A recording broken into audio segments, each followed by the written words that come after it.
আজ আমি বানালাম সহজ উপায়ে মসুর ডাল। তার জন্য লাগবে মসুর ডাল, যেটা আমি আগে থেকে ধুয়ে রেখেছিলাম। সেটা একটা পাত্রে আমি ঢেলে নিয়েছি। তারপর ওর মধ্যে দিয়ে দেবো একে একে কেটে রাখা আদা, রসুন, লঙ্কা, পেঁয়াজ, টমেটো, আলু।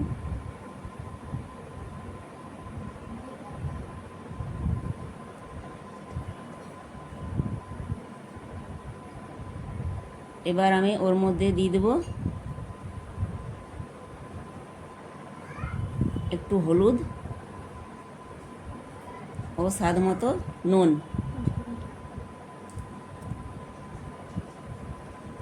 নুন দিয়ে দেওয়ার পর একটু দিয়ে দেব কাঁচা সর্ষের তেল।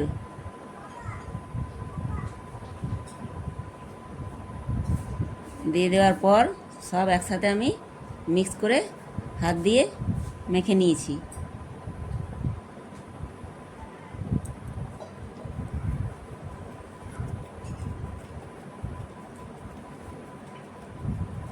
সব একসাথে ভালো করে মিক্স করে মেখে নিতে হবে।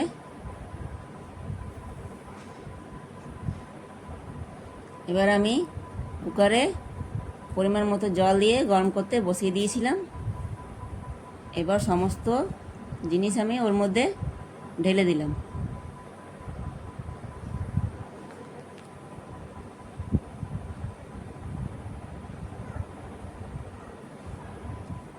এবার আমি কুকারে ঢাকনা আটকে দিলাম।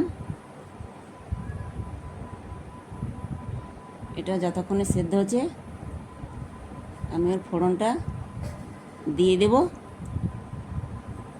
ডাল আমার সিদ্ধ করা হয়ে গেছে। এবার আমি কড়াইয়ে একটুখানি তেল দিয়ে তার মধ্যে পাঁচফোড়ন, তেজপাতা ও একটা শুকনো লঙ্কা টুকরো করে দিয়ে দিলাম। এবার ভালো করে নাড়াচাড়া করে ভেজে নিতে হবে।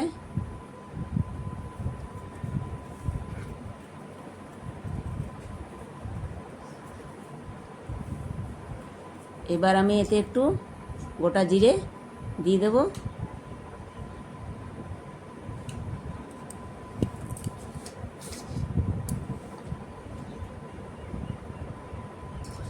গোটা জিরে একটু দিয়ে দিলাম।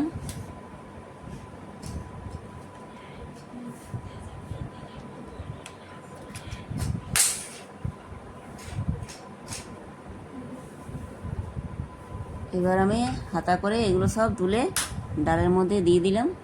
আপনি চাইলে ডালের বাটিটা ধরে কড়াইয়ের মধ্যে ঢেলে দিতেও পারেন, যেটা আপনার খুশি।